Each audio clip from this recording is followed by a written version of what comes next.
Late night tip. Man. We just experienced that 3-6 Mafia and Bone Thugs and Harmony versus. What's going on, Coop, man? How you doing this evening, this late night? I'm about to say, I think it's morning now, ain't it? Yeah, but I'm doing good. Yeah, it is the AM. We ain't never did nothing like this. I don't even know if we're gonna get people to chime in like that, but we're gonna give people a second to come in the room. Our normal audience might be asleep right now. Who knows? Yeah, they probably got to get up in the morning. Maybe, like it's a distinct possibility.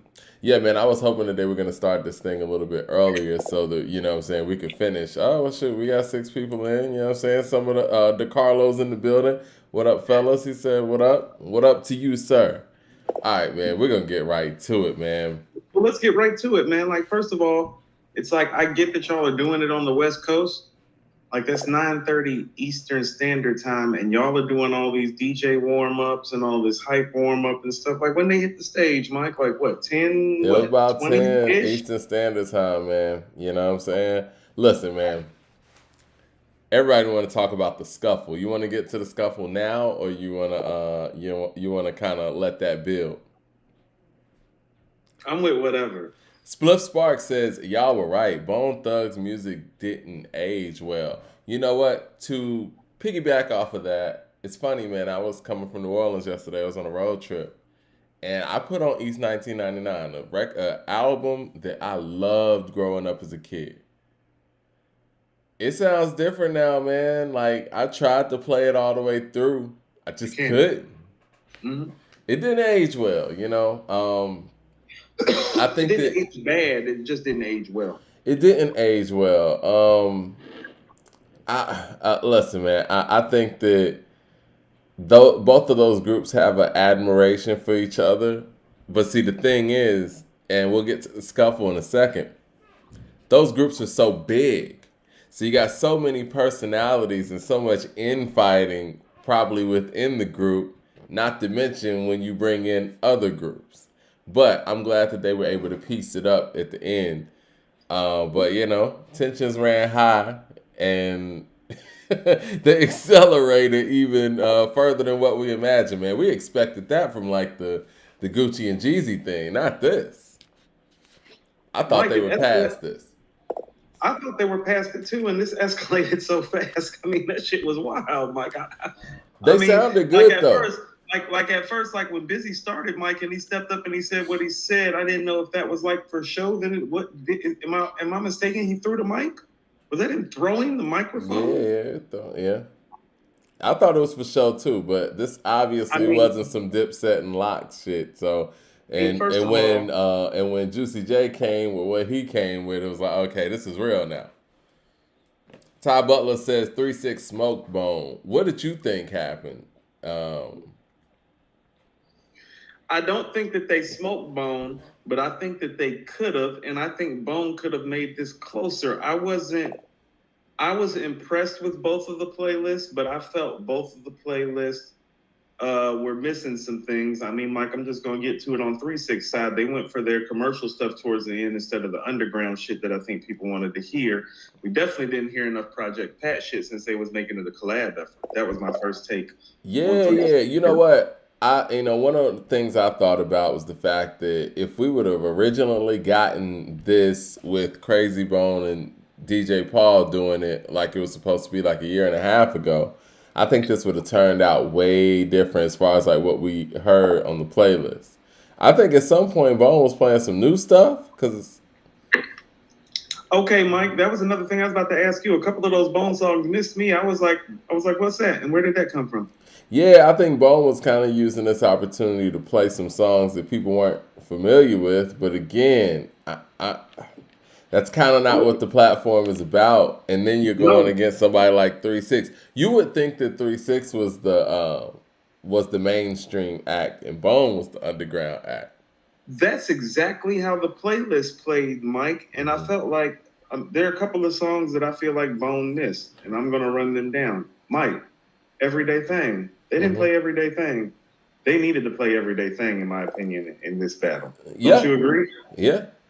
They didn't Yeah. play first of the month. Huh? Hold on. First of the month, was it? No. Mike, most glaring omission of them all. First of the month did not get played. How can I mean? How can Huh? you do that? I, I don't How and understand why? that. Who's So I making these decisions? And see, that's the thing when you got a group so big. Who's making these decisions? Mike, shoot them up. Yeah. You know, another thing that was confirmed, I don't want to keep switching around or whatnot because we got a lot to cover really in a short period of time. Right. It was confirmed to me tonight what I said last year, right? Lazy Bone's the leader of Bone. I think I said this a couple episodes ago, too. I mean, Mike, I think that pretty much kind of showed itself tonight. Mm-hmm. That was one of my takeaways, Mike. Mike, I had it written at the bottom of my sheet. I said, "Lazy, not crazy, is the real frontman." Yeah, Lazy's the leader of Bone Thugs and Harmony. For Yeah, some reason, I've always felt like that. I don't you know know what? why, but I don't know if it's an energy thing or what, but No, no, no. I've always kind of felt that way too. We've just always been in love with Crazy because of the voice and because of the guest appearances. I'm going to tell you what they did do that was right. Because, I mean, you know this, but most people don't know this. I did a mock playlist for this versus in case we were to do a mock versus in case we had mm, time. And, Mike, they played all the guest appearance songs that I would have played, which is Riding Dirty, yeah, The Breakdown, and I Don't Give a Fuck with Lil Jon. yeah. So they did their job to make this competitive. But like I said, Mike, they still miss some stuff. Like not shoot them up first of the month, everyday thing. Those are three of your 15 best songs. So You know, people are saying a lot of different things in the chat right now. what are Most they people are saying? saying that 361, but some They people did. are saying that 36 messed up their playlist. There's a lot of They stuff did. that they left It, off and still Mike, was able to. But see, I think they kind of both hung on things the are true. features, right? Yeah. Yeah, they hung with the bringing Wiz Khalifa out.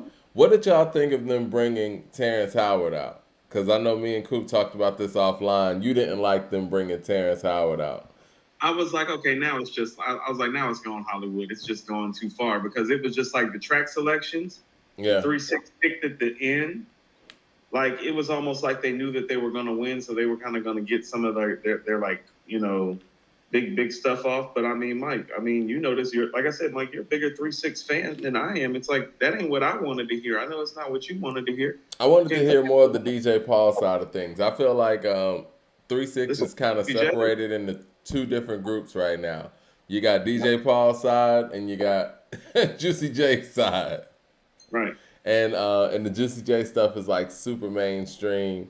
But I think that it does serve its purpose in the fact that it it it held to a certain level of notoriety that maybe some of the underground stuff might not, if that makes any sense.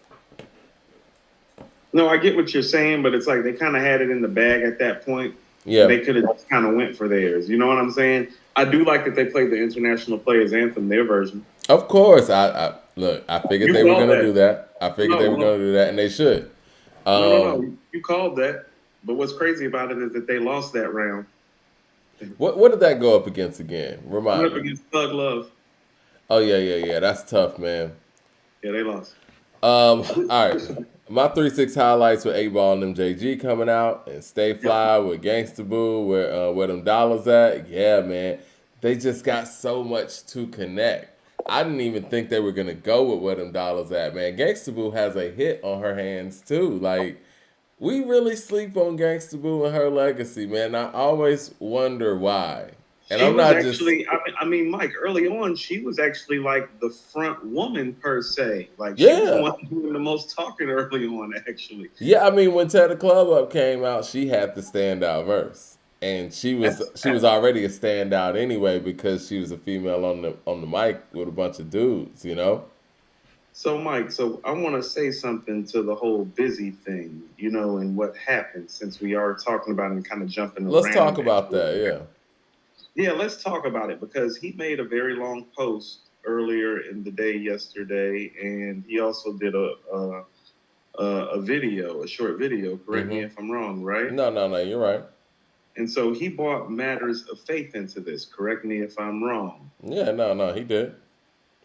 Okay, so I had a reverend come into my job earlier this year, and we had a conversation about my walk, Mike, and he told me that I belong to a different club now and I couldn't behave the same way.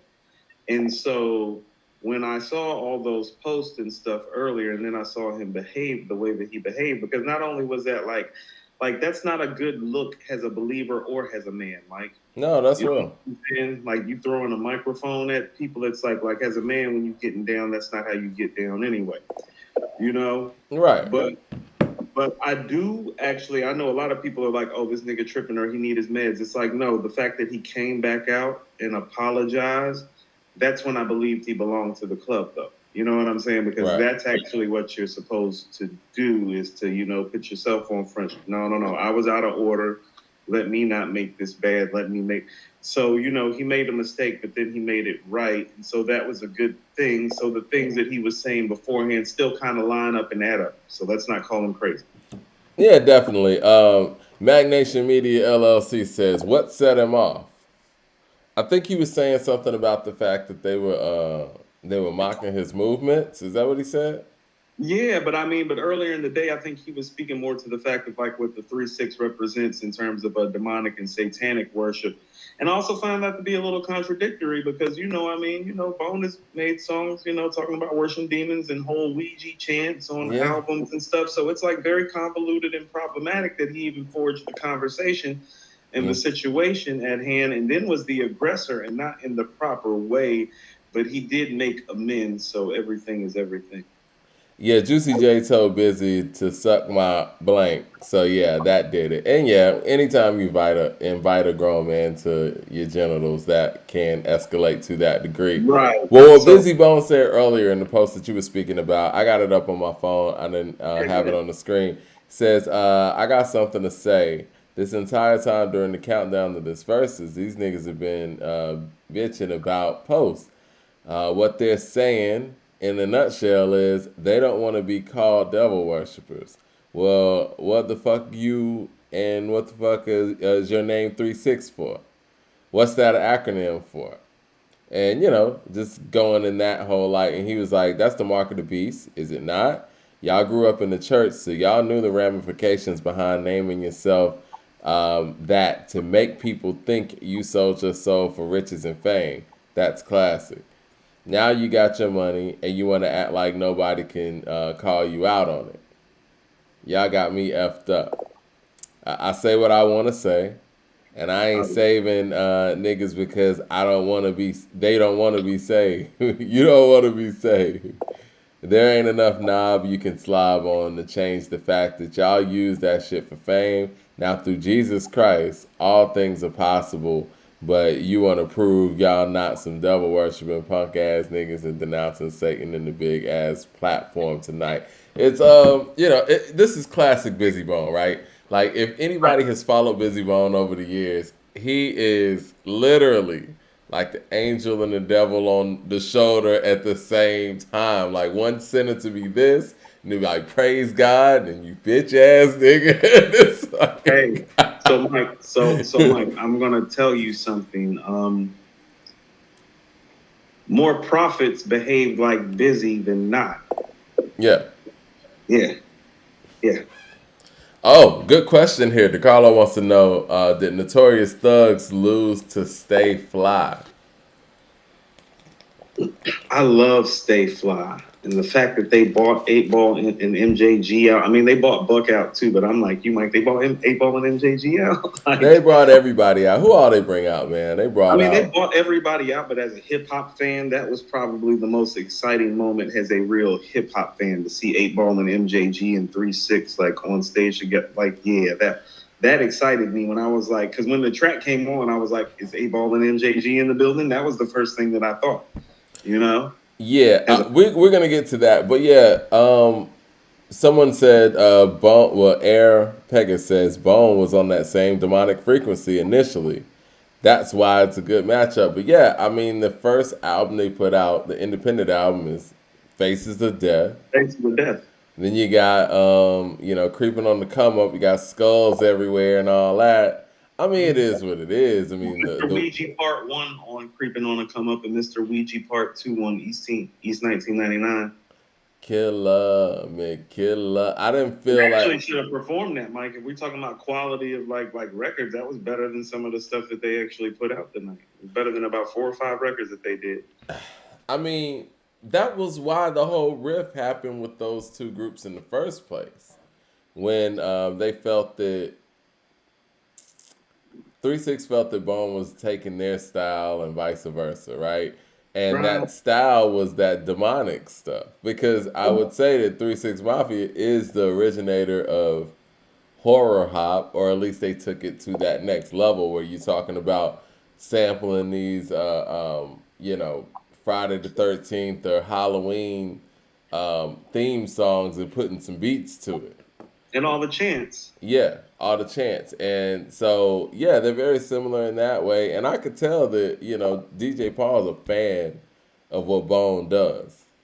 Actually, I think him and Crazy Bone got a project coming out, which would be very interesting. I I mean, was about to say they should do some work together. There we go. yeah, Yeah. yeah. So that's happening. But with all that being said, though, I feel where Busy's coming from. He's always been the outlier in Bone. So it's Yeah. almost like he was kind of saying, without saying that, like, look, I wasn't really with that. I was just doing that, because my group members was doing that. Because when you think about it, he was the one that was kind of jumping out, doing stuff on his own, leaving the group. He had problems with that stuff, and I think it was deeper than just, what's her name, Easy E's wife, Make it Tamika. right. Yeah, Tamika Wright. I think it was just deeper than his issues with that because it was like on Art I of mean, War, Busy kind of left Bone hanging a little bit. well, also too, Mike. I mean, when you say that, it's like, well, it didn't all have to do with Tamika Wright. Maybe not her per se, but financially, yeah, it did because he's like, well, I don't want to split the pie four ways when I can just go get my check. Right. And what happens when that happens almost always with groups, but almost immediately when people realize that the funds they feel like are being misappropriated. So that's going to happen. But here was my thought about Busy outside of what obviously is about to be like all over Shade Room and TMZ and World Star for the next day, is that he sounded the best of all the Bone members tonight. If you actually pull back and actually look at the performance side of things, Mm-hmm. actually sounded the best, Mike. And you want to know what else too? And I kind of forgot about this because I really don't play the record like that anymore. Like his verse on Thug Love is It ridiculously is, nice, bruh. and No, and, no, I and said that. I think I said that in the preview did show. Mike. I It's was like, ridiculously yeah, he nice. got to play his verse on Thug Love.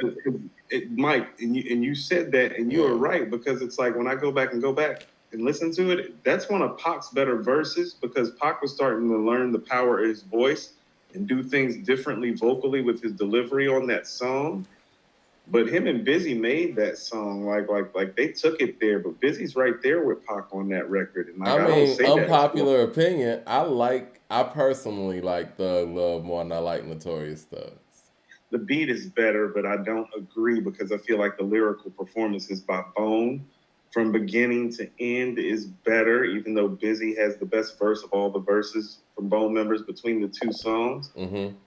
But the Notorious Thugs is more classic because of what Biggie did, Yeah. because of how they performed on it, and because you had really never heard an East Coast MC do that anymore. It was like one of those frighteningly great but humble things. It's like, no, no, no, he'll take their style, not the other way around. Yeah, I mean the versatility of Biggie is just unparalleled. If we're gonna be completely honest, but I don't know, man. I just felt Unbelievable. like that there was a natural chemistry with Tupac and Bone for me.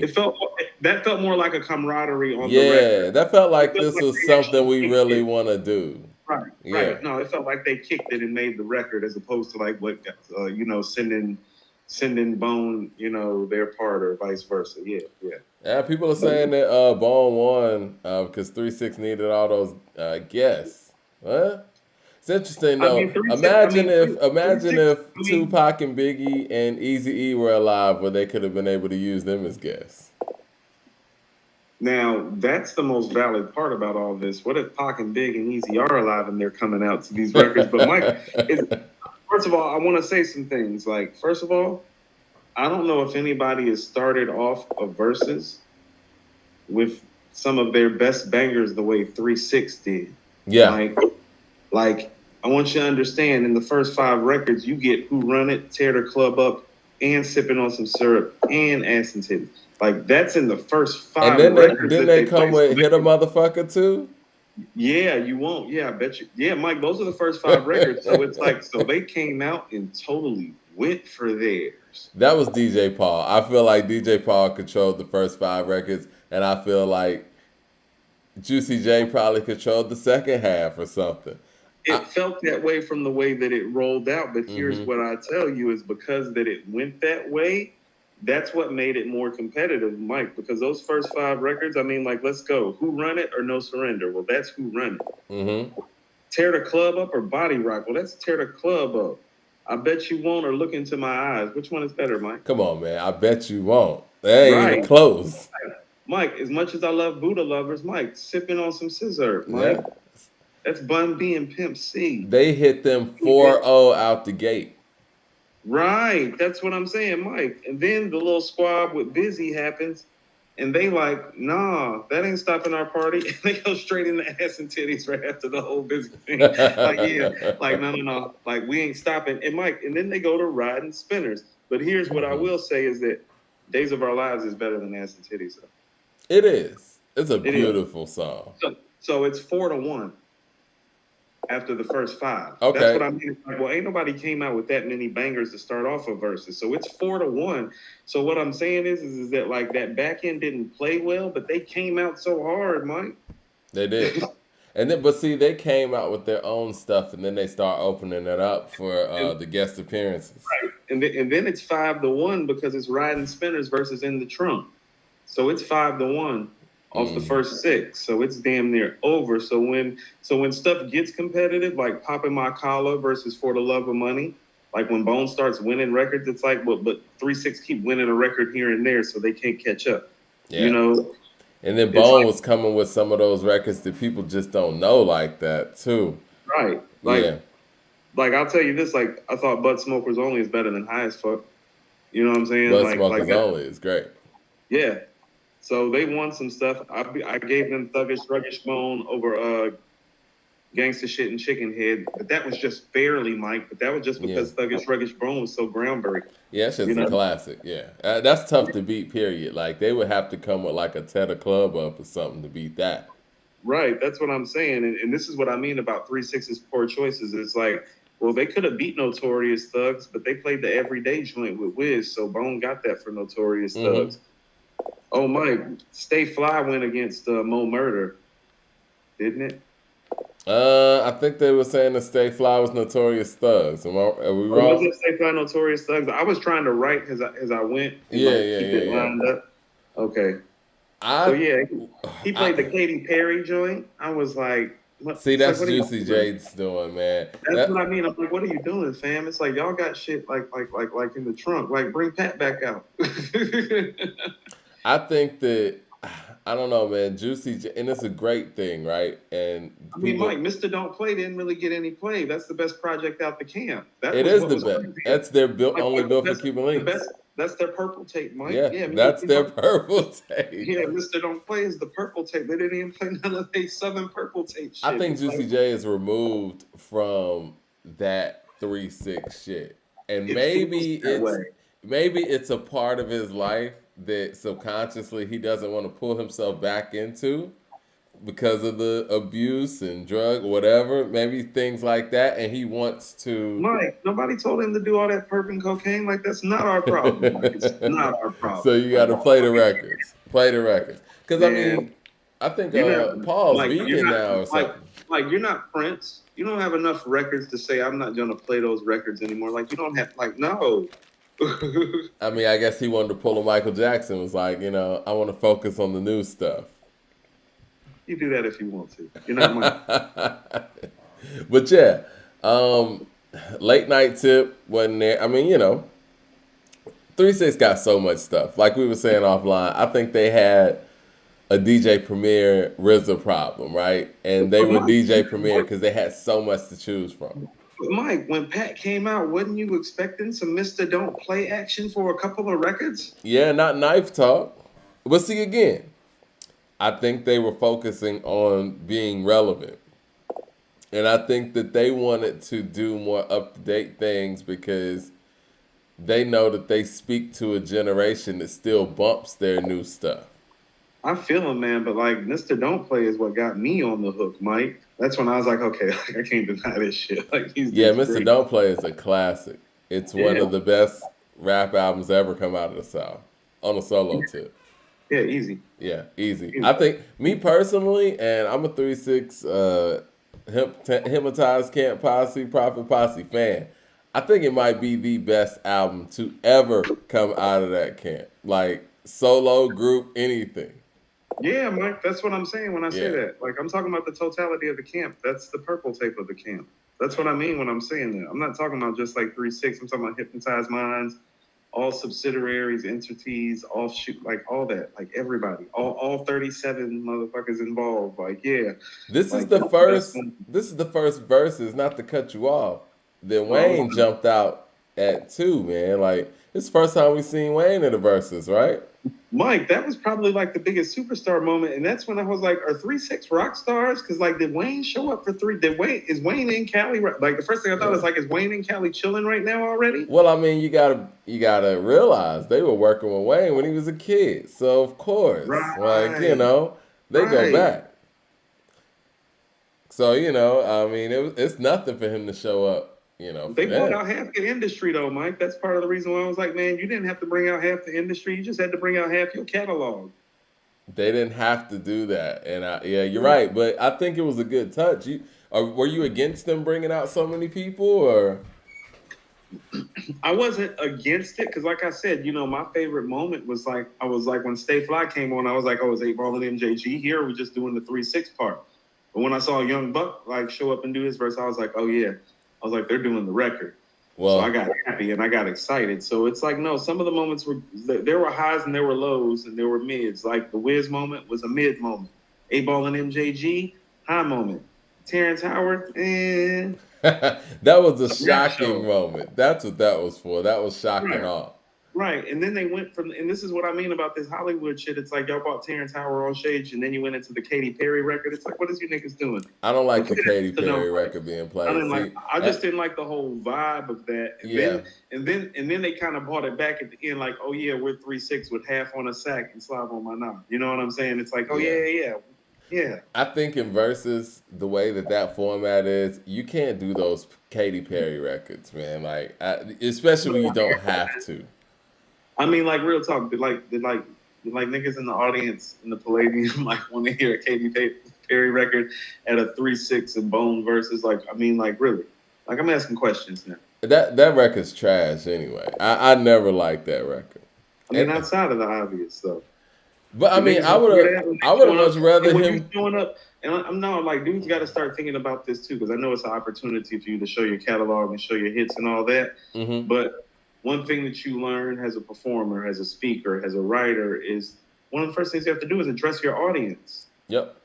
Don't Yeah, nobody who's watching versus want to hear no Katy Perry song. yeah, we're not watching for that. That's what I'm No. saying. Like this is where you can play like those other records, and it's like look at what the Locks did. Like Mike, remember when I Hmm. was telling you that they need to play Mighty D Block, and you were like, I don't like that record. I'm like, no, Streets like that record. They need to play that And record. they Did you did see it, and that? it When was they played big. that record? When they played that record, these motherfuckers went crazy. I told you, I was like, Mike, Streets love that record. It don't matter if you like it or not. Like when the Streets say we love the record, like you can play it forever. Because as soon as they put that shit on, I was like, that's when I was like, oh, this is over. We got 113 people in the room right now. Who do y'all think won this versus tonight? Was it 3-6 or was it Bone? Was there some songs that we talked about earlier that Bone didn't play first of the month? Were there some other records that 3-6 or Bone didn't play that y'all think they should have played? Oh, there were plenty of records that 3-6 didn't play. Bone had less margin for error, so the fact that they didn't play Mr. Bill Collector, the fact that Yeah. they did, yeah, Mike, Mr. Bill Collector's a banger, And, Mike. and That's you one know of what? the I best. told you I was listening to East 1999 yesterday.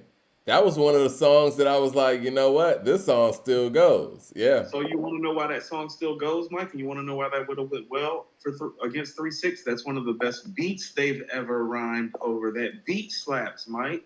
That's what we need to talk about.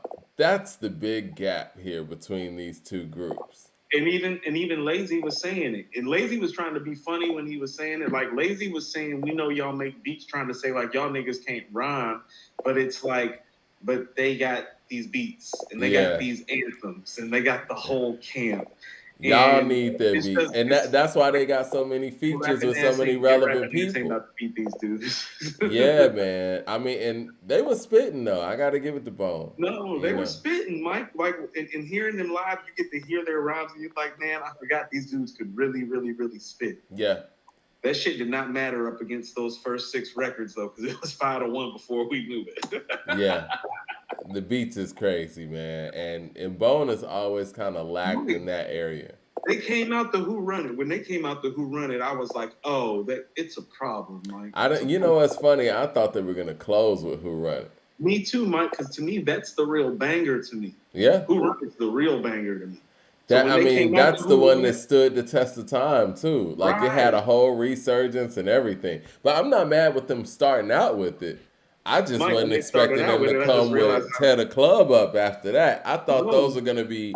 I thought it was either gonna be first or last. Yeah. Right. No, Mike. I'm like you. I'm like, if you're starting off with Who Run It, that means Tear the Club Up is ending it. When they went from Who Run It to Tear the Club, I'm like, oh, these niggas is going for their throat early.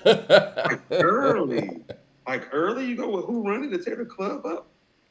I can see Slob on My Now being last. You know what I'm saying? Because not over Who Run It to Tear the Club Up. It's funny, man. Sipping on some scissor. That song has probably had more legs than any of their songs, though.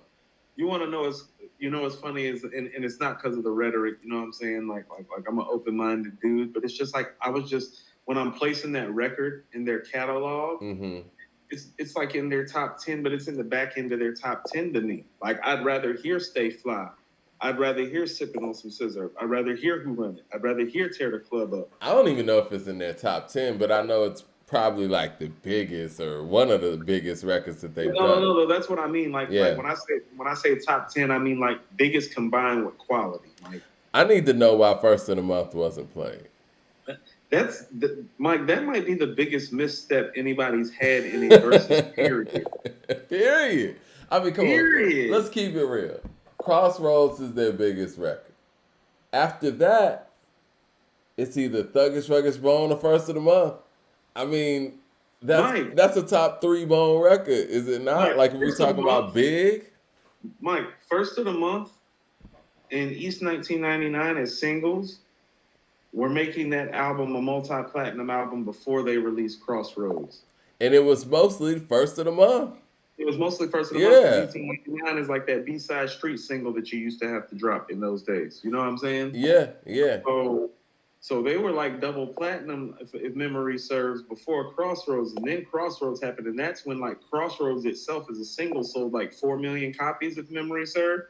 And then the album did like another 2 or 3, which put them at like 4 or 5 million. So it was like crazy. But First of the Month was strong enough for them to go like 2 mil off of this memory served. Not to go on a tangent real quick, but we're talking about remixes. We're talking about remixes that elevated a song. And I know we had that discussion a few episodes back. And Crossroads definitely one of them. But I think a song that we left out that I couldn't stop playing the other day was the Brat Give It To You. That remix is a real big elevation from the original. I can't even listen to the original. And I'll go a step further. I think that might be my favorite female rap song. Give It To You is hard. Okay, Mike, my cousin Mario, who taught me everything I know about rap, that was his favorite song off Funkified. Me and him used to argue because he used to say it was Give It To Me. I used to tell him it was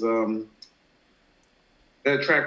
Now back from the 604 full of endo until. Oh yeah. May the Funk Be With You. Yeah. Me and him used to argue about May the Funk Be With You, Give It To Me.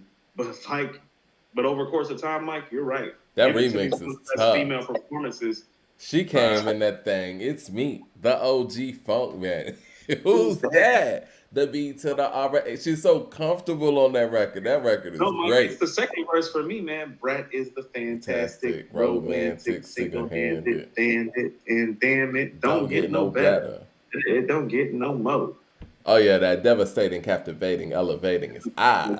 Smooth operating. That Now, love to shit's get high. great. That shit crazy, Mike. Yeah, man. Yeah. I was playing that the other day. I was like, I got to put this on repeat. This is a Mike, remix that we don't talk about enough. But yeah, that's a great record. Funkified is one of the top 3 female rap albums ever, in my opinion. Like to this day. I'm with that. I'm with that. But okay, Three Okay. Six had a lot in their Thank arsenal, you. and what we were talking about with Bone was they had very small room for error. Are there any other songs that Bone didn't play in your opinion? Go down the list. You got the list in front of you because I was looking for What, a their list list of songs? online. Yeah, go down the list of what Bone played if you wrote it down. Okay, I'll play what I was able to write down because I Okay. did miss some things. They played No Surrender, Mm-hmm. Body Rock, Look Into My Eyes, Buddha Lovers, Days of Our Lives, In the Trunk, Paper, For the Love of Money, Riding, the Chameleonaire song, Lil Jon, I Don't Give a Fuck, Chameleonaire and Lil Jon came out, Thuggish Ruggish Bone, Mm-hmm. Bud Smokers Only, Thug Love, East 1999, Notorious Thugs, Mo Murder, Breakdown, I know I'm missing like 2 or 3 records though. Okay, so we were talking about they missed Shoot 'Em Up, they Yeah, missed definitely. First Everyday Thing. I don't the first understand how they did Body Rock. Oh yeah, of course, first of them up. Biggest Mike, misstep ever in Versus history. Mike, when they did Body Rock, I literally put in my notes and put in parentheses. I said they lost right there. As soon as I heard Body Rock, I was like, they lost right there. I was like, who told y'all to play that? Who told them to play that? And Mike, in the They fact didn't that even y'all do. heard, Did they do If I Could Teach the World? no, I don't think so. I don't think I heard that either. People out And there Mr. who are Bill watching, did they do If I Could Teach the World? So Mike, so you take that and Mr. Bill Collector, those are 5 records that they should have played that they didn't play, and they didn't have as much room for error as 3-6 did.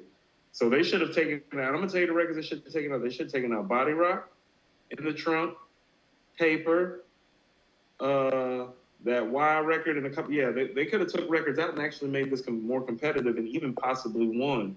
Did Because they do 3-6 the? had a lot of missteps.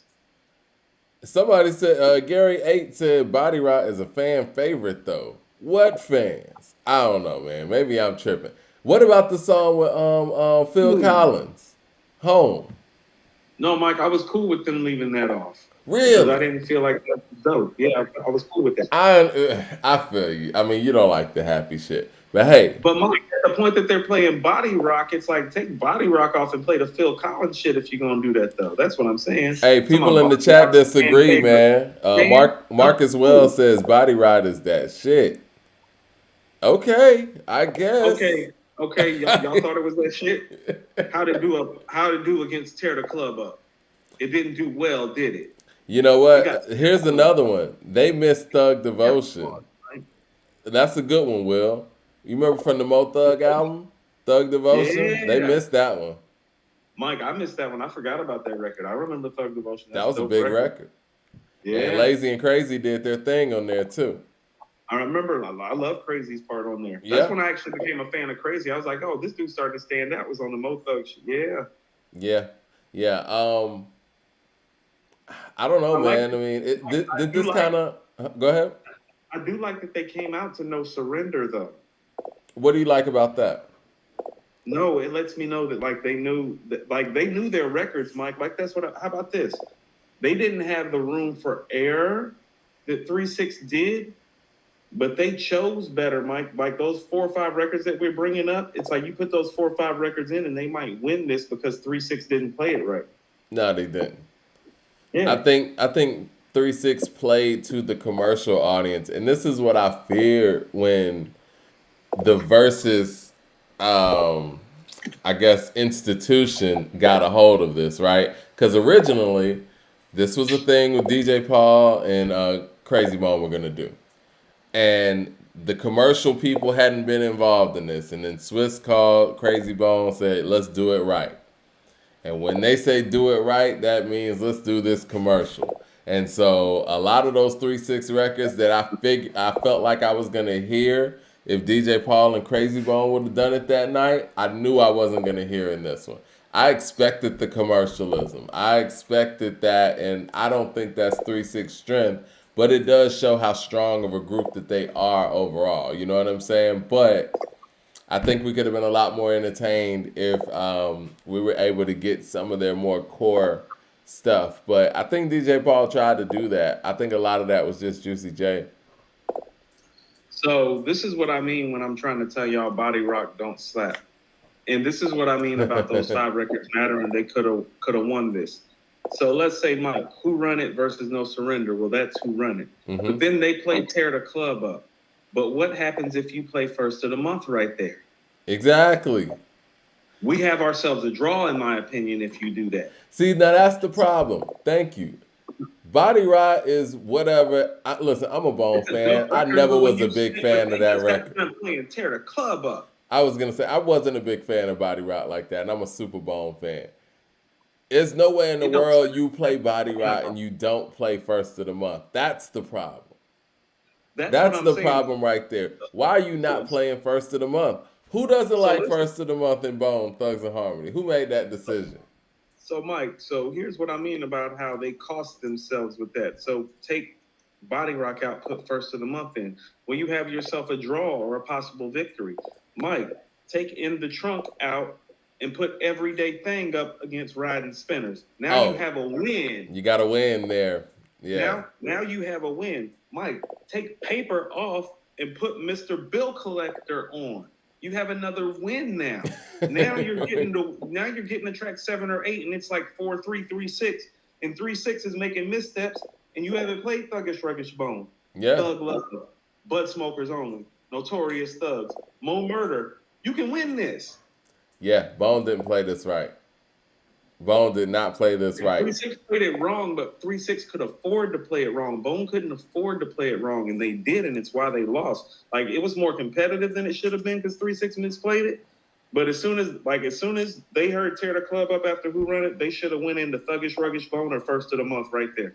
No, definitely. Yeah, First of the Month, man, that was a huge misstep. I can't emphasize and I love First enough. Of the Month, Mike. Who don't love First of the Month?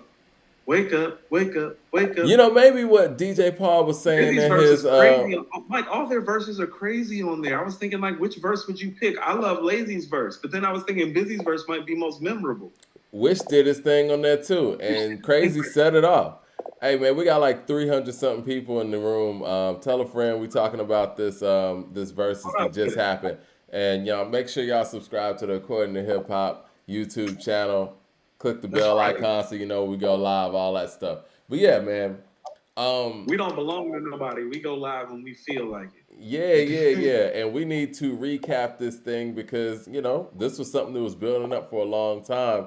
Both camps got involved, and I think this looked a lot different than it would have been if it was individual people who did it. See, this is my thing. These groups are just so big, and I mean big as in they have a lot of people in their group. So who's making these decisions? I'm sure somebody in Bone, I'm sure out of the 5 members, somebody was like, yo, we not playing First of the Month?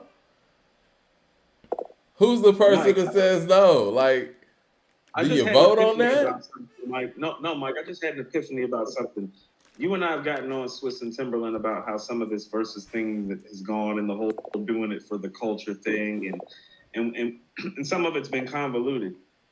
But after what occurred tonight with Busy, did it ever occur that maybe Swiss was thinking like a boss and was like, well, I can't let y'all really run that party by yourselves because y'all have some individuals who have a tendency to get out of hand. And if shit gets out of hand, y'all can't rein it back in without the appropriate parameters in play like tonight. So maybe that is why it didn't happen when it was supposed to happen. Well, I was looking at the chat while it was going on, and it seemed like Swiss and them were egging it on.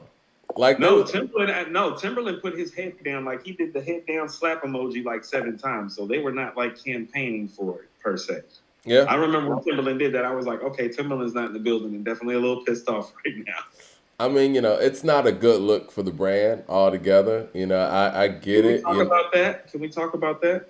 Yeah, we can talk about that because it's like Verzuz looks different when you got Stephanie Mills and Shaka Khan up here lit, and then you got Bone Thugs Harmony and 3-6 Mafia fighting. And shout out, did you see the Stephanie Mills and Shaka Khan Verzuz? Yeah, I caught it. Yeah, man. Shout out to Stephanie Mills holding it down, and Shaka Khan was lit, man. That was that was Shout wild. out to Stephanie Mills. Stephanie Mills is like one of those special talents that doesn't get enough flowers, so I'm glad she got her day. I love Stephanie Mills, man. She was one of my favorites growing up. Oh, Stephanie Mills and Karen White growing up were amazing. Uh, Man, we about to have Shaka for about me is on 500 another people level. in here, man. We got Hold like on. 450 people in here now. Go Right. ahead. Shaka for me was always on another level. I always looked at Shaka like Aretha Whitney, Mariah Yeah. level with the vocals, but she ain't display that shit now, did she? Now let's talk about the culture of verses, right? Yeah, yeah, let's get into that. All right. So where did you want to go with that? Like, So so what I would submit to you is I think that they've done a lot of things up until this point to ensure that things like that don't occur so as to not compromise or tamper with the brand. And I'm in agreement with that for the most part, just because of how we get typecast, Mike. You know what I'm saying? well, I'm yeah, not in personal agreement with some of the moves, but in the macro picture of it, I'm in agreement with the moves because it's shedding a proper light on people in our community. Like, I mean, Mike, look what it's done for the Locks and for Jadakiss this year. yeah, Like, that doesn't happen without verses. So whether we like some things personally or not, it's been a good culture piece.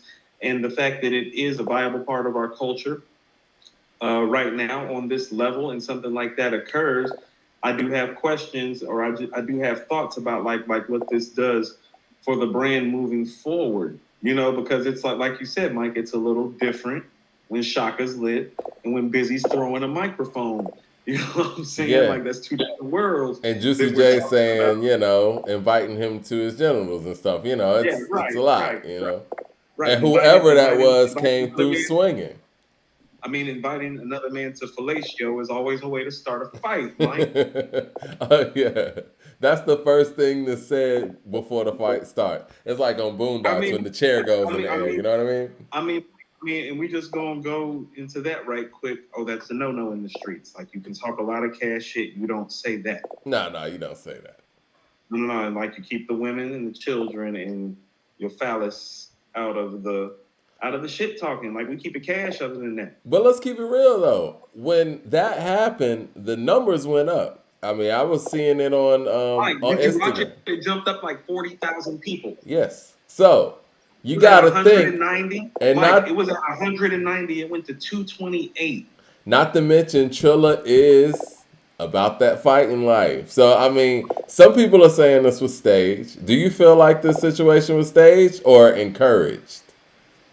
Mike, if it was staged or encouraged, that's very problematic because that would go against everything that they're trying to do. Because hold on, if that was staged, then y'all robbed us of Ja Rule in 50. Did you say you wanted to do that the right way? You didn't want there being no problems, no That's what extra Swiss static, no said. extra beef? Because Lazy said it himself at the end. We've been fighting with these niggas for 26 years. Right. So it was cool for them to do it. Like, don't be out here cherry picking. That's where my personal problems would have come in. Is it's Well, like, it don't was be. cool for Gucci and Jeezy too. You know what I'm saying? Because that was just, I guess, good television for them. I It's don't know. definitely Black Dynasty, Mike. Yeah, man. I mean, listen, man. I could go on my versus tangent, and and we've talked about this like in our old episodes when versus started. But it's like, why are we having gatekeepers when it comes to individual people playing their own catalogs? I just don't understand that concept. I don't understand why there are people who are sitting here telling you like you can do this, you can't do that, you can do that. You know what I'm saying? Like, why do we need promoters for this fight? We don't need Don King up in here. We don't. We don't need that. Like, We if don't need let's just say I'm a musician, you're a musician, I got 100 million well, I got 10 million followers, you got 10 million followers. Let's just jump on and play our stuff. Why do we need some other person that has a certain amount of followers saying, "Yeah, we're gonna do it at this time, this date"? What's going on, man? Like, what's I really mean, Mike. going on? I mean, Mike. If you wanted to keep it really hood, you and whoever you were doing the matchup with could just create a YouTube page and get everybody to subscribe before the event, and then go live on YouTube and broadcast it and make your money right there. Well, you know why they can't do that? because they belong to people unlike us. That's why we get to go live at 1 o'clock in Because the they morning. don't own this music. And for Right? whatever They don't own reason, nothing. whatever Timbaland and Swiss are doing, they have the cosign of the people who actually own this publishing and allows them to do these things. But Well, that's that a whole goes. nother discussion. I was about to say, Mike, are we going to go into how record companies are currently operating? Or are we going into that tangent? Because that's a whole nother show. I have a theory, since we got 536 people in the room. I have a theory that Go ahead, the philosophize. record labels are really behind Versus and not Swiss and Timbaland. No, That's say it my ain't so, theory. Mike. That's Mike, my no, theory. the record labels can't be behind this, Mike. No, That's- because, like you said, Tell, this actually, elaborate. because these matchups, they actually raise people to prominence once again, like we've seen it with Jadakiss. We've seen it It with, I makes mean, people's catalogs active and viable for the people who really own the publishing and the yeah. masters of the So catalogs, who really benefits from this? like the And what's record companies. stopping? And Um, what's stopping for real? Like Jermaine Dupri and Puff Daddy getting on a live and just starting playing records. What's stopping that from happening? First of all, I mean, we know what's stopping that from actually happening.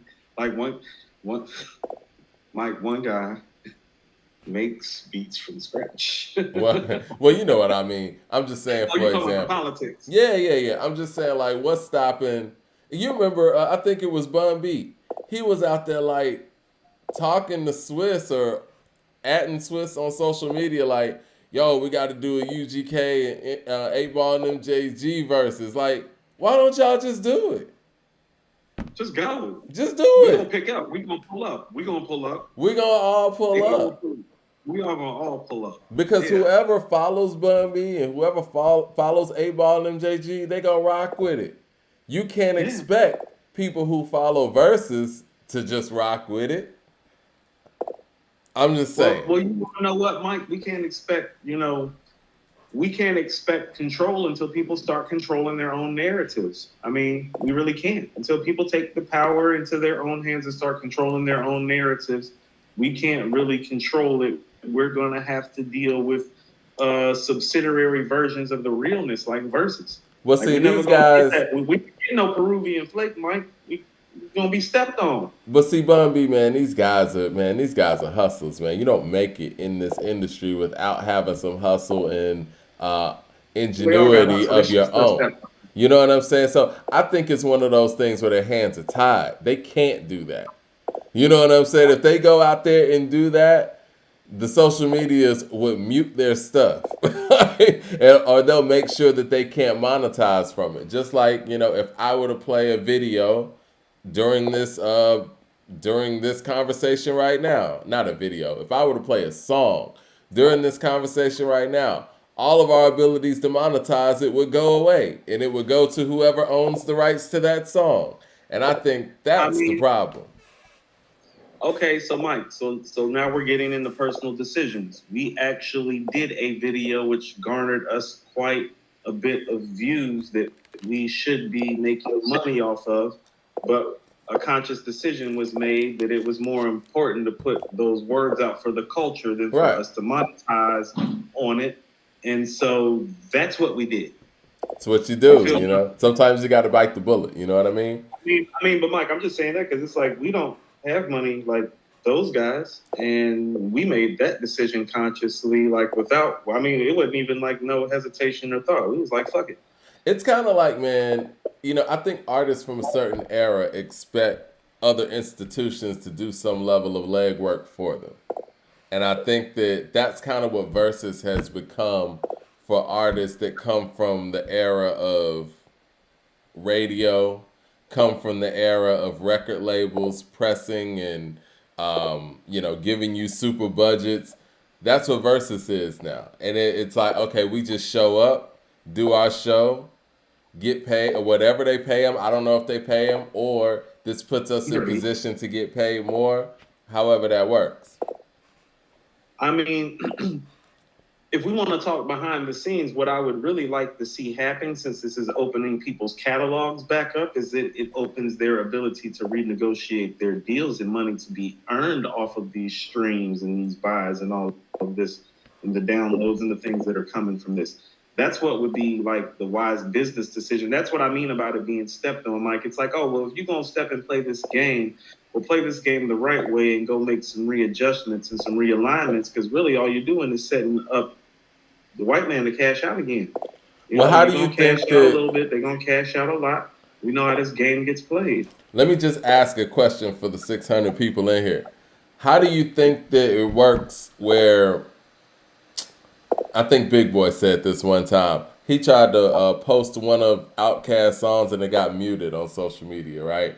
Because, they say you don't own the rights, but it's like, I'm Big Boy, whatever.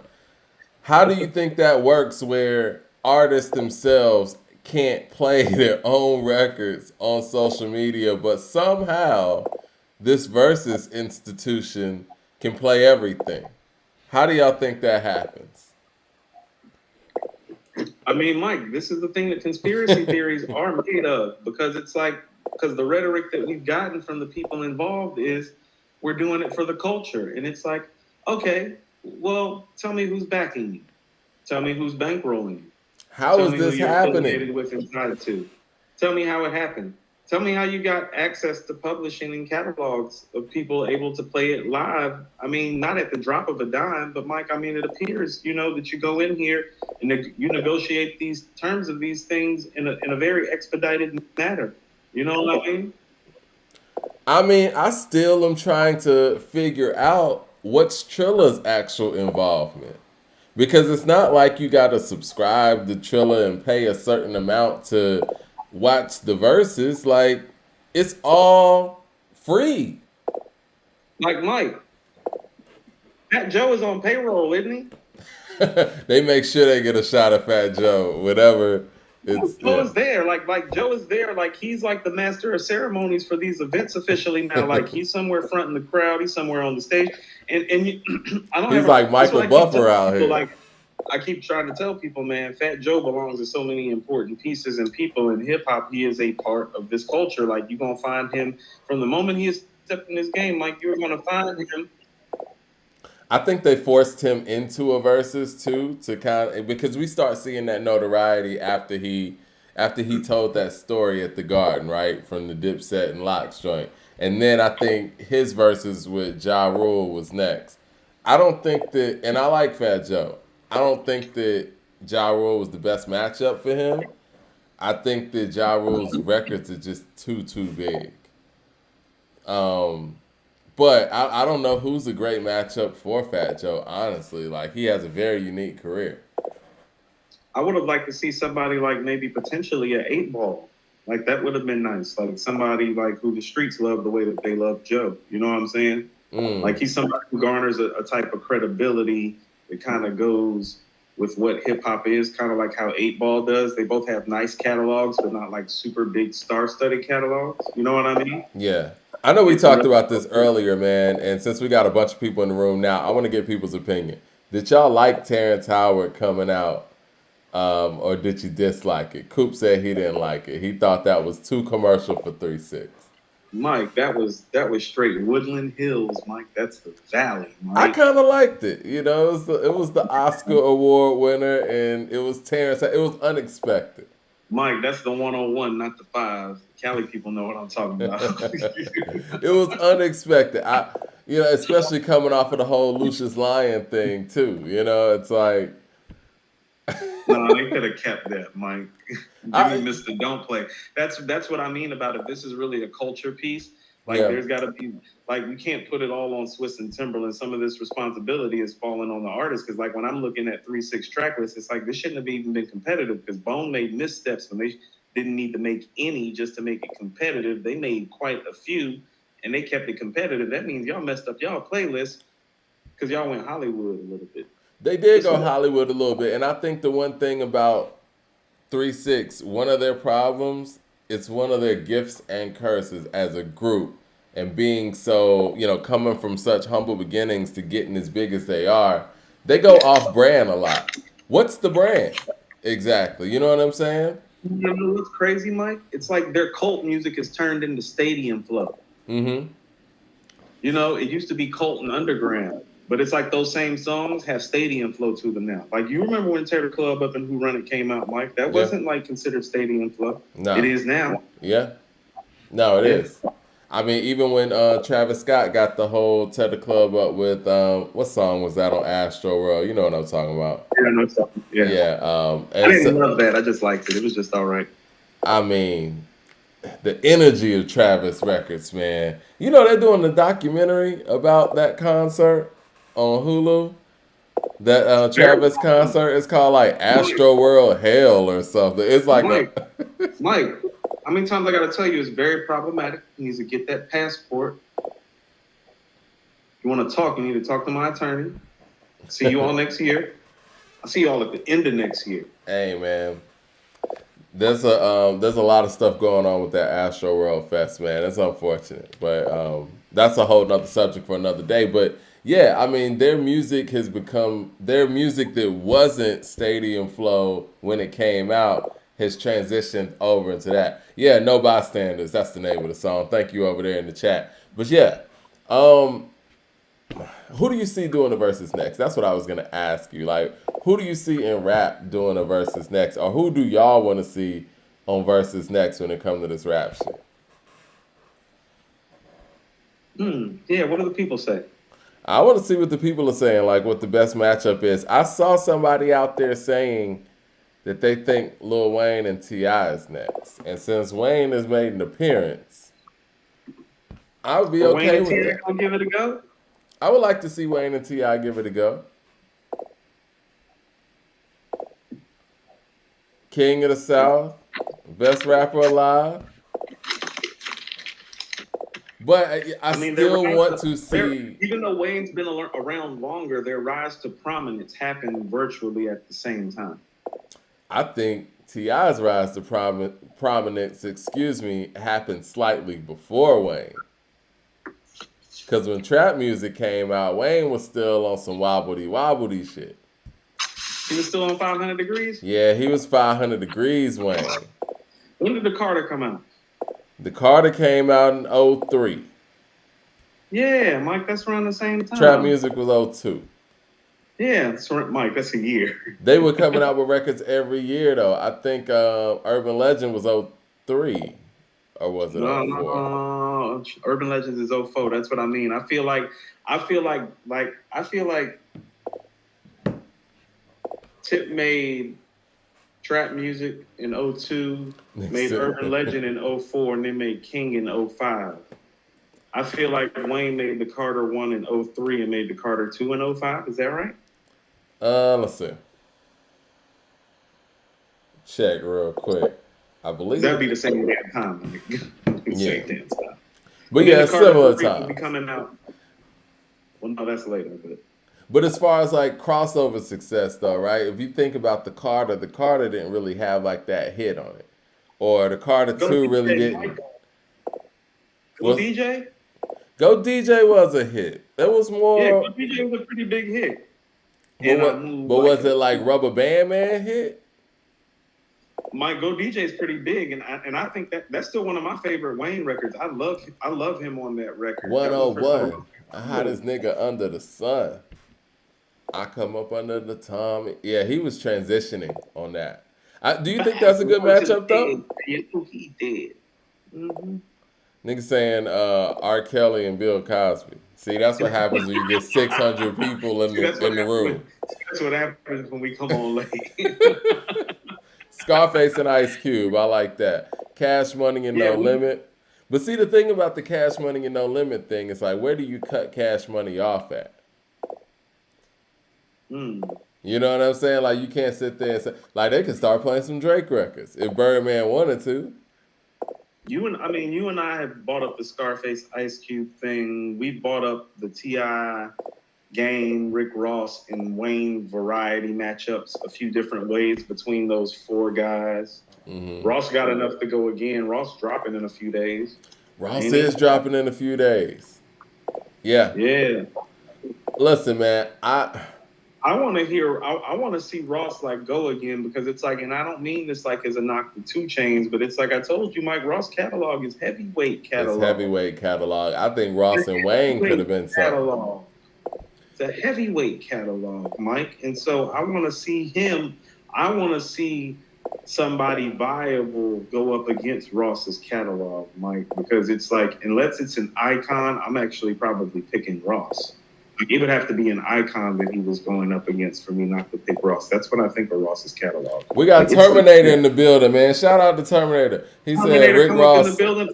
I was just commenting on like an old post from like a week ago that like Terminator was in on like with this other guy, Mike. We were talking about Eminem. Like, thank you for continually forcing that discussion on the chat. Well, People in here talking. Just, ugh. All right. Well, speaking of Eminem, and we got Terminator in the room. Who would you like to see Eminem go against in the Verzuz? Does he have a matchup? Have we talked about this before? Somebody said Tech Nine and Eminem. I think I've seen somebody say that before. I don't think that's a good matchup for Tech Nine because Eminem is just so many records. Yeah, they're not gonna know Tech's records. Y'all talking stylistically. Yeah. If they were battling on the street or whatever, but if we're sitting here playing records, it's like it's gonna be tough for like a mainstream artist. I mean, not artist, mainstream audience to connect with Tech Nine stuff because Eminem is just so popular. Hey, Mike, what about Eminem and Drake? You said Drake? Yeah. Somebody said Eminem and Busta. What do you think about that?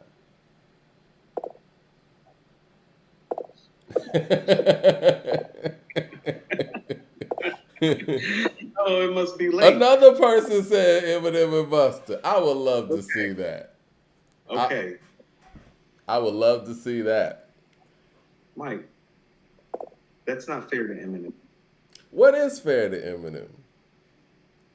Well, Mike, you want to know what? I actually thought about something today. The comment that I commented on that Terminator was in on the thread commenting on too a week ago, it really got me to thinking that at some point we're going to have to do a real full show and unpack the whole Eminem dichotomy if you really want to know the truth. And we're going to have to probably at the top of the year do a top 50 MCs list. He's going to make that list, but we're going to have to really start explaining some things when it comes to him because it's like, I think a couple things have happened. People like you who weren't the biggest fan of him to begin with can say, well, his music didn't age well and it wasn't that classic to begin with. And he wasn't that embedded in the culture to begin with. And a lot of that rhetoric is true. But what I'm also going to submit to you is that there's a generation of people like my younger brother, who's 10 years younger than me. He's only 30 years old. They look at Eminem lyrically the way that we look at Nas. And that's just true. You know what I was thinking about? Hold on. But we just have to start unpacking these things. And one of the comments that the person made is that, well, if you listen to his first 3 albums, he is in hip hop mode in the sense that he's expressing his angst about the world that he knows. It's not a world that we know or can relate to. And so when you're not liking him, you're not liking the guy that's talking about that world that you couldn't relate to really to begin with. So it's hard for you to fuck with it at all. And I understand those things, but we also have to start unpacking the fact that there's a whole legion of generation of people 10, 15 years younger than us that look at him lyrically the way that we look at Nas. So is it warranted though? Because all right, this is the thing. I would love to do a show on that. Lyrically, some of it is warranted. I would love to do a show on that, and we just open up the phone lines and have Eminem fans call and just be like, "Look, you know what I'm saying? Like, please your case." See, that's the thing. And okay, so we have to feel like his fans feel like it's like, well, what does he have to do, and why is he still pleading his case? That's part of why we need to start unpacking the records. So I'm going to tell you something, and I can't remember the gentleman's name offhand. I don't even think he lives in the States, but he made a very striking reference to Beanie Siegel and Method Man's and Jada Kiss's catalog. And when he said that, I was like, oh, well, they don't have nothing better than the Eminem show and maybe not the Marshall Mathers LP. So what do you say to that? Really? I don't know. Mike, I mean, I'm not going to be biased with you. I don't think Eminem is better than Beanie, Meth, or Jada. But when you look at the Slim Shady LP, the Marshall Mathers LP, and the Eminem show, Show me the three Beanie Siegel, Method Man, or Jadakiss albums that line up well with it. Well, this is what I will say. Method Man's in the Wu-Tang Clan, right? So I think that makes him kind of different. He's been a part of those Wu-Tang Clan albums and a big Yeah, part of I'm them. just telling you what The, fans said. no. Yeah. I'm just responding to what the fans said. And as far as Beanie Siegel, I'll give them that. You know what I'm saying? I give them that. But Jadakiss, I think the beauty in Jada's career is his longevity and his versatility and his ability to stay around and stay consistent. Now, if you're saying in the year 2000, I would have to agree. Yeah, Eminem is ahead of him because of the body of work as an individual. But as time has went on, I have to give Jada that nod, just based on his consistency. No. And so what I'm saying is for those legion of Eminem fans, because the gentleman mentioned to us blackwashing Eminem. And so about that, we're gonna have to start giving like some full-fledged explanations. So it's like when he doesn't make our top 25, and we have Method Man in there, and we're talking about G-Rap and Styles, and they're like, how can y'all be talking about G-Rap and not even be talking about Eminem? And it's like, well, that's Cool G-Rap. Don't you know who Cool G-Rap is? And so like there, it needs to get like educational and informational on our side about why we feel the way that we feel, so that it doesn't come off like we don't have valid points and like we're blackwashing or trying to lock him out or freeze him out. Because Mike, when the dude said Method Man, like the first thing that I thought, it's like in my mind, like I was like, nigga, have you heard the hook, the cream or ice cream? Eminem can do that shit if he tried. But Does Eminem have a better song than Bring the Pain? Let's keep it real. Or I'll be there for you, Mike. Let's Or keep it I'll be real, there for man. you. Like, No, people so are that's what I cursing mean me about how out we're and gonna have to start putting it on a scale and weighing it. But like so let's bring it back to Cool G Rap. Like we've been talking a lot about Cool G Rap this year, and I don't mind it. It's like, well, is his catalog better than Cool G Rap's? It's like, well, yeah, probably. Is he maybe. better than Cool G Rap? No. Does he resonate with this culture the way Cool G Rap does? No. Is Eminem So better it's than Pusha T to you? Mike, stop playing with me. Pusha T's the modern day Cool G Rap. Okay. People are cursing me out in the chat. They say Eminem elevated Cool G Rap, man. I can't even keep up with the comments. We're gonna get to the comments You though. better. Who said what? No, go to the Eminem. You want me to go to elevated the Eminem Cool G Rap? Where is that? I can't find it. It's gone. Eminem elevated Cool G I'm Rap's. gonna go in the comments. No, this is what he said. He said Eminem elevated Cool G Rap's rap style. How do you feel about that? Say what? He elevated Cool G Rap's rap style. I think he means the fact that he was influenced by Cool G Rap's rap style and he just, bumped it up to that next level. I mean, his style is more off kilter, like Redman, if you really want to know the truth. But in terms of the multiple syllabic flow, like he didn't up the ante. He doesn't do anything that G Rap couldn't do before him, or that G Rap didn't pop back up and start doing, or just do sometimes when he feels like it. So it's like when you're saying like he upped the ante, like that's what I'm trying to tell you. It's like lyrically he was never beyond G Rap. Like as far as the multiple syllabic flow and the rhyme pattern, like he doesn't do anything. Go listen to "It's a Shame" off 456. Like the rap pattern. You know what I'm saying? Like how fast the bars are coming out and the wordplay and like what he's flipping.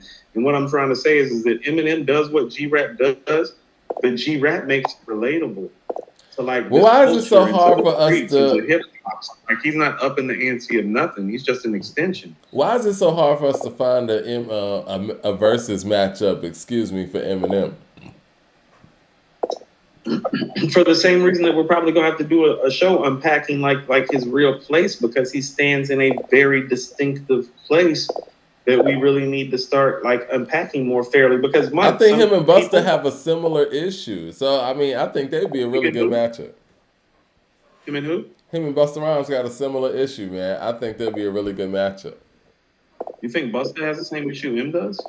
As far as finding someone to match up with on a Verzuz. Oh, he's got that same issue, but like everybody know who Busta is. Like you like Mike. You think Eminem's a better MC than Busta? Come on, man. You know me. Right. So where's Eminem better than Busta? Nowhere, in my opinion. You You don't know think he's a better what? He's a better lyricist? storyteller than Buster. He's a better storyteller. You think he's a better lyricist? No, Okay. I don't. I don't. Okay, so stop right there, Mike. So when you say that, that's why people are getting at you because there are people that have Eminem on Nas G Rap Why rocking though? it. Give me the They bars. no And no that's no why I Mike. want I'm people just to telling call you, and in. they have Busta a level below that, and so you saying that Busta's a better lyricist than M is hitting something. Give Yeah. me the bars though. That's what I want, and maybe that's why we need to open up the phone lines, have people call in or whatever. I want to hear these bars that people think he's such a phenomenal lyricist for, not the Dalai Lama, Mama, Mama, Obama, Rama, and all that shit. That's Like what I mean. that's See, not lyricism. so that's what I mean about he didn't up the ante on what G Rap did because G Rap was doing that, but he made it relatable. You know, like he's Well, not just putting words together. it's about You actually know, putting content with your no, words. Yeah. that's what I mean. Yeah, like when he's like, I got a bitch named Tammy in Miami, rides around with a small jammy and a silk and satin panties, a down hoe, a foxy brown hoe, standing in a ground hoe, and if you clown yo, she stand too and bust a round hoe. You know what I'm saying? Like he ain't just rapping. Like he putting the context of it down, letting you know like what it is. You know what I mean? First off, you don't know Marshall. Add also don't go partial. See, now you clowning. See, that's what I'm That's one saying. of his strongest songs. No, you be inviting some of the smoke though. But both sides have valid claims. So let's start placing it. But what I'm saying is that, and here's his biggest problem. When you start placing him next to some guys, it's going to be hard for him to win that fight every time because we can relate to that guy. It's like if it's between him and Styles P, oh, we picking Styles P. Him and Most Def, oh, we picking Most Def. Him and Buster, we picking Buster. When it gets close, we're gonna pick the guy that resonates with us more, and that's what I mean. We gotta unpack the situation with him because it's not as relatable. We're gonna choose the guy that we relate to. It's interesting because it's like when you think about his rap peers and the people he came up around, he doesn't really fit in their mold. If that makes any But sense, because here's something that I will tell you, Mike. For what he lacks in content for us in terms of being able to resonate and relate, he could have creatively stepped out the box and made himself more entertaining. And it seems like when he stepped out, it pandered more to radio and to the white population than it did to us. And that for me is what I think the real issue is. It's like, oh no, you got words, you got gifts, you got flow. Make some creative fly shit. Like make rewind. You know what I'm saying? Like that's what I mean. Is but like he no, like wasn't be on making. some rap shit. That's the thing, and I say this respectfully, and I know people probably think I'm just trolling and want to keep it going on, but he didn't make Like he's his got music. rewind capabilities. He didn't make his. Yeah, he might have the capabilities, but when he made the music, he chose to make his music for a non hip hop audience. Is that No, fair Mike. to say? He said what do you say? I'm the worst person since Elvis Presley to take black music and use it selfishly, Use yeah, it or to something get like that. myself wealthy. I mean, but he Yeah, doesn't yeah. though. But Coop, that he doesn't though. I mean, that song in itself, "Without Me," that doesn't fit on any urban radio playlist. Sonically, it doesn't. No, So that's neither does the real so Slim Shady. Neither does "Hi, My Name Is." So he just raps, and he so that's used the his problem. rap So he's a great skills. rapper who doesn't make music for us is your problem. Exactly. He raps, but he chooses to make music for a non-rap audience. Kind of like and I say this, I'm being real, you're gonna think I'm being funny. It's like Fergie or something.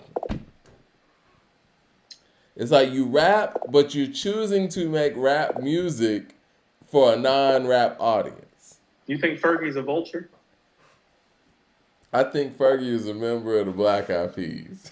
That's what I think. You think M is a vulture? Not by his own he not Because yes, here's the yes, thing. but not because he wants to, because he's being used to vulture.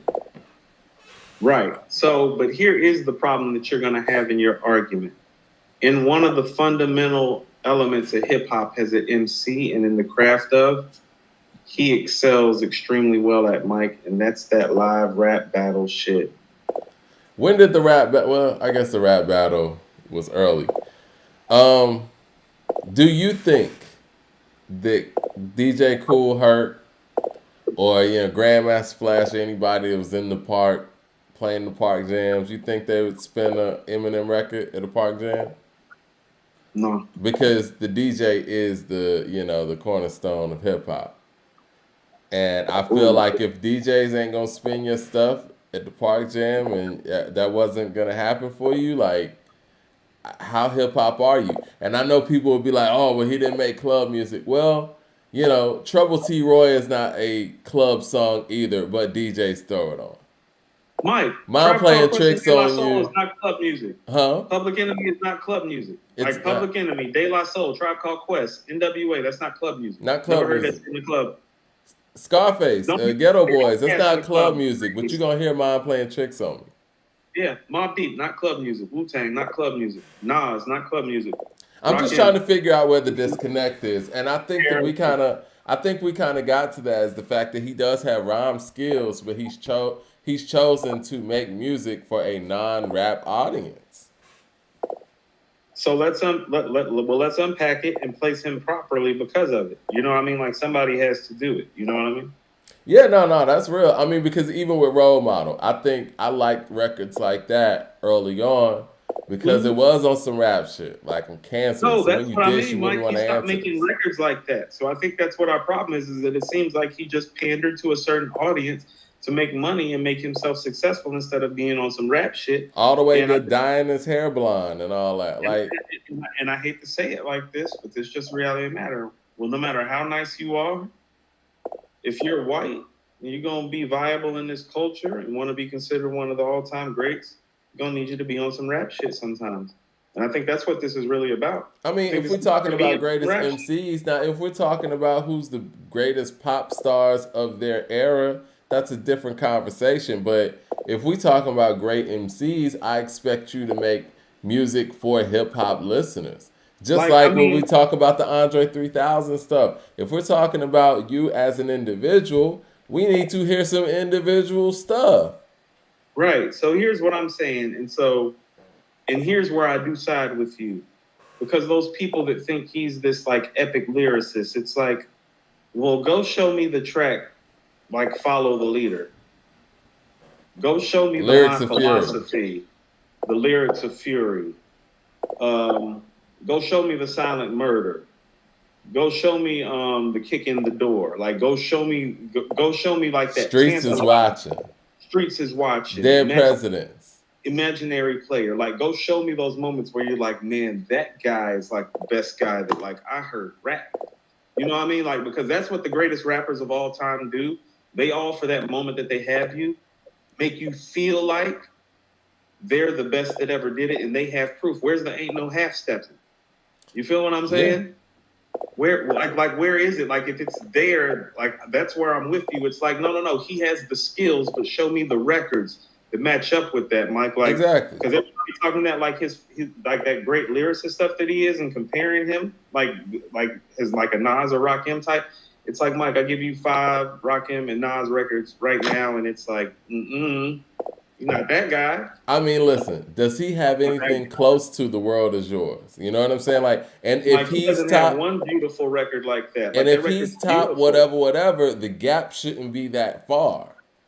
No, that's what I'm saying. And so, like, that's what I mean. When you start putting his records up against the guys that he gets considered and measured against, oh, it does not add up. And I do not Exactly. mean that in a way that it's kind to him. It is very unkind to him when you start lining it up.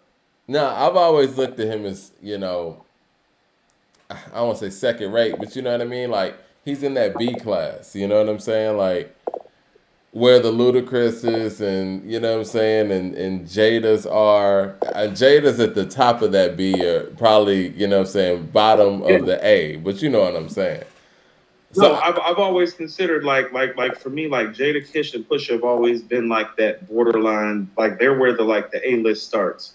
right, Yeah.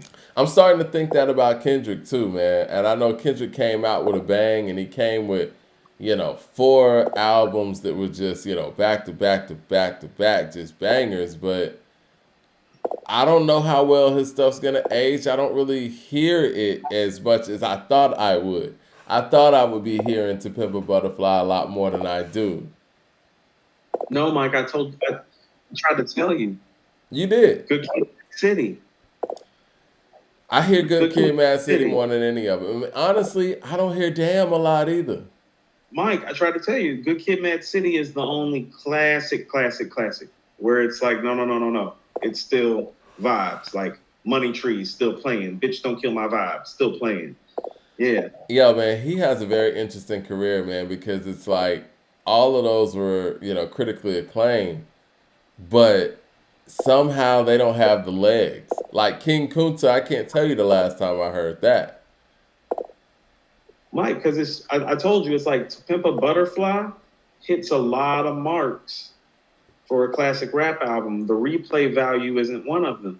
It's interesting, man, because like I said, when I first heard The Pimp a Butterfly, I was like, yo, this is the best hip hop album I heard since Supreme Clientele. And I was wrong. Because I actually, on my road trip, I was listening to My Beautiful Dark Twisted Fantasy. That aged incredibly well. And it's better than all of those Kendrick albums. It just is. And it's 5 years younger than To Pimp a Butterfly. Wow. Is it that? Yeah, it is. 2010 versus 2015, if Yeah. memory serves. No, you're right. Yeah. Yeah. It's much Yeah. better. No, that's what I mean when it's like, no, I wanted him to drop this year, like when Nas dropped and Conway dropped and like J. Cole dropped and like Heavyweights dropped and did heavyweight shit. You know Like, what's interesting about the only reason I'm cool with his project not dropping this year is just because I haven't heard Gibbs' project, Benny's next project, Conway's next project, or Push's project. Because he got comp coming. I want to see him up against the comp because we've been rating him in that transitional period where all our favorite rappers weren't the rappers that they used to be, and nobody really came and took the game. Like, he came and took the game. The albums are great. Good Kid, Mad City is an instant classic and an all-time great classic. There's other classic shit. To Pimp a Butterfly is a classic. The replay value isn't high. Damn is a really great album. I prefer to listen to Damn over To Pimp a Butterfly if we're just talking about like the highlights of the songs. I feel like the highlights are better than To Pimp a Butterfly, even though it's not put together as beautifully and as masterfully as To Pimp a Butterfly. Like, the best records on Damn are better than the best records on To Pimp a Butterfly. Like, Feel and Element is better than everything on To Pimp a Butterfly to me. We can get back to that conversation, but I feel you. Mike, Mike, if we're talking on some rap shit, it's like by far better than everything. He's rapping better. Now, I give you that. You know what I'm saying? But I think the thing about To Pimp a Butterfly is more about song structure, production, you know what I'm saying, hooks. It's a beautiful piece. I think that's what he was going for. He was going for to that To Pimp a Butterfly piece. Not Pimp a Butterfly, My Beautiful Dark Twisted Fantasy type of piece. But what's interesting about My Beautiful Dark Twisted Fantasy is I think that's some of the best rapping that Kanye's ever given us. Like, he's spitting on there. Yeah. Yeah. That and Late Registration to me is his best rapping. He's wittier on Late Registration, but he's serious on My Beautiful Dark Twisted Fantasy. And another verse that kind of goes overlooked, or maybe not overlooked, but Pusha T's verse on Runaway is brilliant. No, Mike, both of his verses on that album are brilliant. I think So Appalled is the best verse on that album, arguably. Really? What's it's the best verse on that song. It's definitely the best verse on that song. Mike, that's the best verse on that album. Success is what you make it. Take it how it come. 500,000 20s like a Billy where I'm from. Arrogant drug dealer, the legend I become. CNN said I'd be dead by 21. Blackjack, I just pulled an ace. Looking at the king in his face. No, Mike, he's crazy. So not the Nicki verse? Not the Monster verse? No, Mike, everything I dream, motherfucker, I'm watching it take shape. Watching you, I'm just a young rich nigga that lacks faith. Range Road, leather roof, love war, fuck a truce. Still move a bird like I'm in bed with Mother Goose. These hoes coming in a baker's dozen, claiming that they was with me when they know they really wasn't. I keep the city's best, never said she was the brightest. So if you had a two, it don't affect me in the slightest. Yeah, man. I think his verse on Runaway is up there too, man. Nah, he was spitting on that album. Pen Blow the work flames is out, on Mike. Blow the 10, man. flames out. Yo, man, Daytona. Daytona, man. Yeah, blow the flames out. It's on fire. All right, man, we about to get up out That's of here, man. I know that's it's what, Mike. That's what Sci-Hi J and Kanye on the record. He was like that, like degree of difficulty level. oh yeah. No, Yeah, no, that's real. I know we yeah. got to get up out of here, man. But all in all, where do you rank this versus of the verses that we've seen recently? I mean, the melee made it hard to rank. It was kind of uneven because I feel like this should have been better, and not because of the melee, but about their track selections on both sides. Like both of them could have done better playlists. Yeah. Yeah. Do you think anybody got elevated in this? I mean, if you didn't know who 3 6 was, I mean, run it. Yeah, I mean, I think everybody kind of stayed the same here, and you know, There were no, yeah, there's no extra flowers to be given out tomorrow. I don't think, you no, know. I don't think so either. I think the flowers come with the featured appearances and the people that came out, and Terrence Howard might be getting the flowers from this one. Yeah, okay, okay. All right, man.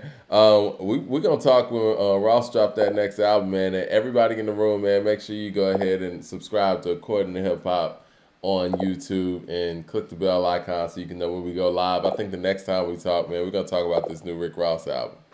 And Yeah, you know, we do got to unpack that whole Eminem conversation. I think we'll do something real laid out for that. And people want us to talk about these Grammy nominees too, which is always an interesting thing to do because I don't know why we always get ourselves wrapped up in this because the Grammys never get it right.